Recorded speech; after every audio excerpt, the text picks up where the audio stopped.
ഈ മുഹറം മാസത്തിൽ ഒരു തെറ്റ് ചെയ്യുന്നതിന് മറ്റു മാസങ്ങളെ പോലെയല്ല ശിക്ഷ കൂടുതലുണ്ട്. ഈ മുഹറം മാസത്തിൽ ഏതെങ്കിലും ഒരു പുതിയ കാര്യങ്ങൾ തുടങ്ങിയിട്ട് ജീവിതം നന്നാകട്ടെ എന്ന് ഉദ്ദേശിക്കുന്ന ആളുകൾക്ക് ജീവിതം നന്നാക്കാൻ കഴിയും.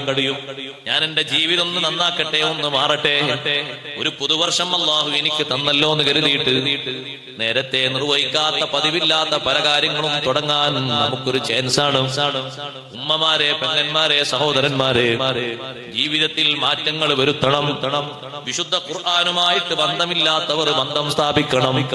വിശുദ്ധ ഖുർആൻ എനിക്ക് എത്ര തവണ ഓതാൻ കഴിയുമെന്ന് ആഗ്രഹിച്ചുകൊണ്ട് ഇതിന് പ്ലാൻ വരക്കണം. സമയം ക്രമീകരിച്ചുകൊണ്ട് കൂടുതലാക്കണം.